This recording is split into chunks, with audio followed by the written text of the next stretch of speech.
Hey guys, For Real here, and today we'll be looking at the Leopard 1. Now, I chose this gameplay from the Leopard 1 because it shows the pros and cons of a Leo, and I also make bad decisions, but also turn, how should I say, have a bad start, but end up having an epic comeback, and you'll see, as you see from the title, it's going to be a 1v4, and I'm really excited to go into that part because it's really well played by my party, I have to say. So I'm going to start off with hitting the EBR one shot quick, and this is definitely a pro from a Leopard, which is, it has, I think, 1,480 millimeters of, not millimeters, my bad, 1,480 shell velocity on its standard shells, which is phenomenal. And another phenomenal thing is actually taking care of that EBR thanks to that grillet. He one-shotted that guy.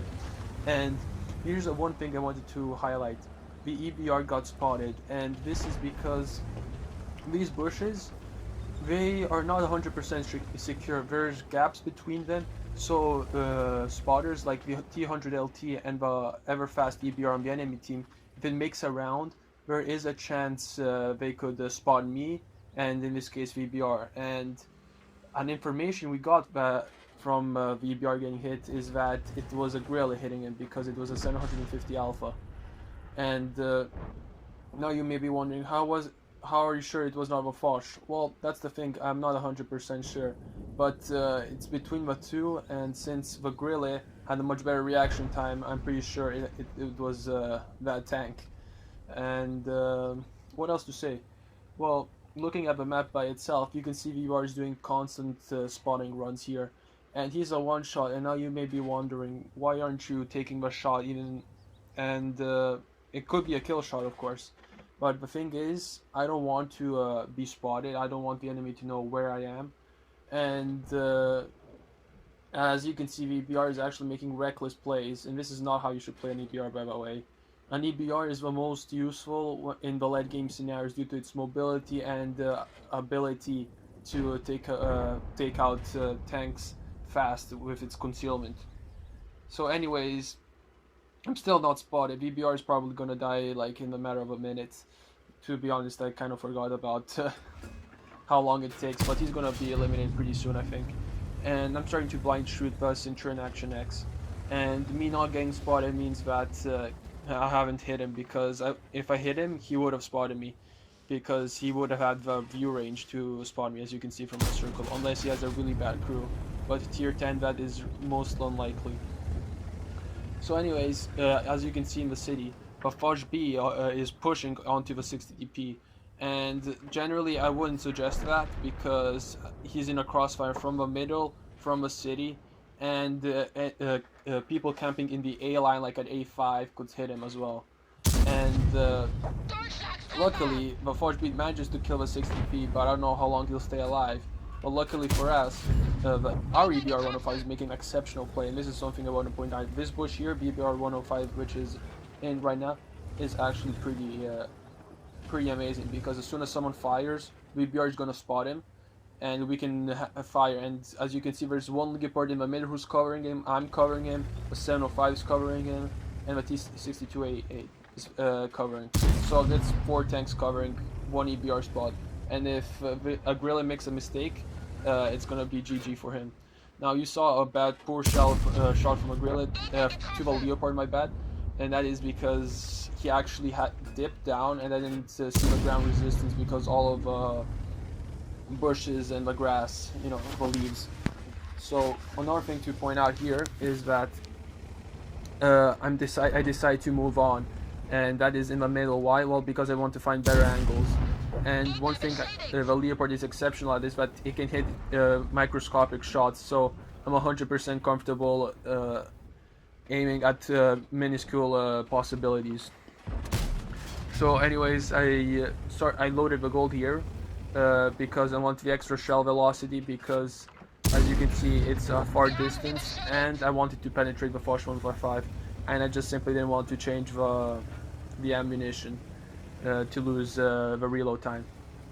So anyways, we're losing by 4k HP, and that is pretty bad. And all of a sudden we have no one in the left side anymore, The 705A died and the T62A died by making pressure, which wasn't a bad play, but like, how does one 705 die like that? That is, I think it has like 2.6 HP or 2.5 HP base, so it's really well armored. So the 705 shouldn't let himself die like that.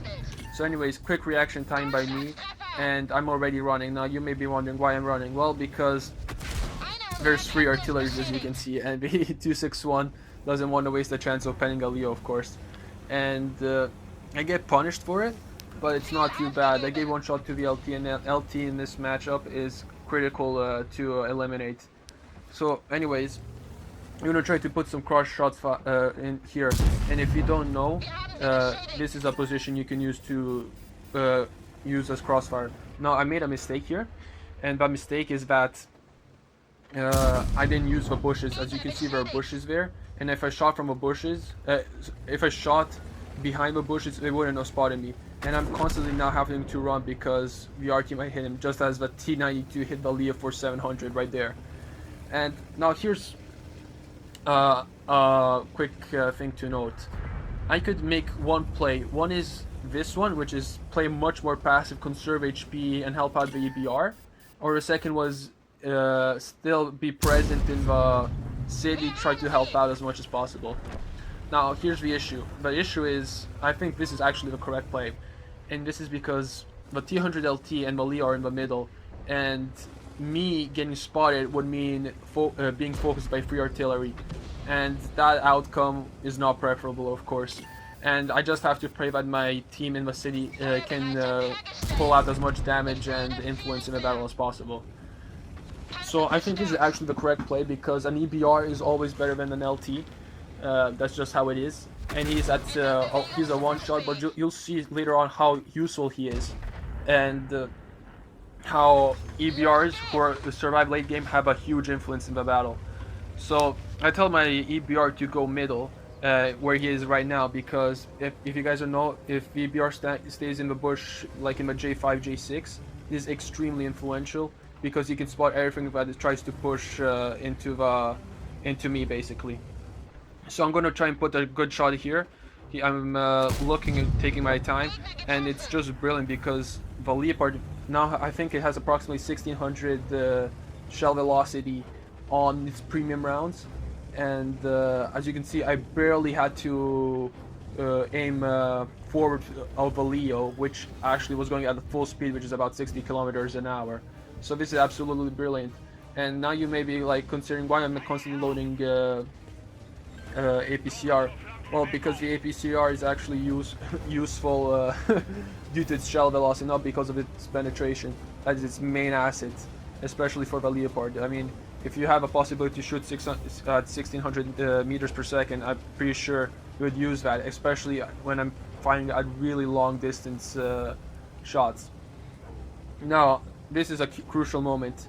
We lost the city, we're going to lose VRD, and VBR actually makes a great play, which is not go passive mid, but to go kill the 3 RDs. And this is a crucial play, and I'm coordinating myself with the VBR to do so. So I'm going to get the middle because I know every single heavy tank, which is not an RT, is committing to the city to kill the RD, which is perfect, which gives me and the VBR room to operate to kill an RD. But I get spotted, which is really scary, of course, and the T92 tries to finish me off. But the EBR spots it. I'm going to start finishing all the RTs EBRs is spotting. And if we didn't kill these RDs, it would be a big pain, because if they spotted me, like when we were defending base, they would have triple tapped me. That would be the end of it. So a second RD is killed. I shot another one, but the enemy RD manages to take out the EBR, and that is a big, that is terrible. And now I'm left in a 1v4 situation. I have 900 HP and they have 2.7k, which is absolutely wild. And my priority target is to kill the RD, because the RD is actually the biggest threat. But it turns out the Leopard manages to return in time, and this is actually bad news. I'm going to try to auto-aim the Leopard, but it doesn't work out. So, what do I do now? It's a 1v4, I'm a one-shot, and they have 2.6k. I'm going to lose my spot, and I'm going to shoot quick on the move. The LT is a one-shot now, which is perfect. I have to eliminate first. I'm going to have to clutch this shot. Perfect, easy clap. And I kill the LT. Oh my god. Perfect. It's a 1v2 now, I think. Perfect. what do I have to do? I'm going to lose the spot. I'm going to go backwards into a bush. He's not going to spot me. I'm going to clutch, shoot, and he's a one-shot now. Now, this is where the tables have turned, because he knows he's at disadvantage. He's going to try and run, but it's not going to help, and I finish him off.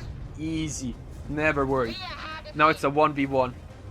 He has 1.4k HP, and I'm a one-shot, of course. And this was extremely clutch, but I have to explain carefully what I did, because this was extremely fast action. Basically, I knew that if LT reached me without taking any shots, I wouldn't be able to kill him, because I'm a one-shot and he's a two-shot. So I had to take the chance of losing oh my god, sorry. I had to take a shot to him, right? I had to give him a shot, right? But I had to do it when I lost the spot, like when I lost the spot, so I wasn't spotted anymore, right? So I gave him a quick shot, and his reactions are not fast enough. And thankfully, my reload is good enough that in the moment that the LT reached me, I was already reloaded and he was a one-shot. So I managed to take him out before he had a chance to fire. It's basically like the cowboy, you know, like who shoots faster, and I won. And how I took out the Leopard is with the same method. I lost the spot, and I shot him. Quick reactions. He doesn't know if I'm gonna get to the left or the right? Like emerge from left or right of a rock. And he has a 50-50 chance of getting it right. And thus, losing the spot, I waited, and I shot him, and he didn't have a time to react. And that's how I took care of the Leo and the LT as well. So those were great plays. And here's a one-shot to the IS-4. I track him, great stuff. And he's now a one-shot, actually. And it's a basically 1v1 scenario. And now what am I going to do here? I'm going to go back. I want to get out of a proximity circle, so he doesn't spot me anymore. And I'm going to try to flank him. So basically all the cards are in my hand, right? I'm going to make the plays. Now if you notice, I'm left with no gold ammo, which is pretty scary since it's an IS-4, you know? Pretty ironic, when I needed the most, I don't have it. But it is what it is. So I lost the spotting of IS-4, and I'm going to rotate to the left side, because I don't want to take chances. I want to hit this side and finish him off, right? So I'm rotating, and I'm going to go again in the middle, try to surprise the IS-4. And the IS-4 can't do really much, because he's a slow target, slow heavy tank, while I'm a really fast medium tank. So that's what I'm going to use. I'm going to use the mobility to my advantage. So anyways, I'm going very slowly from new angle, and here's the IS-4 spotted angle. He has the side, I bounce the turret, and he killed me. And I think I showed you guys in this replay what I did well and what I did bad, but I hope you enjoyed it, and share with others. Take care.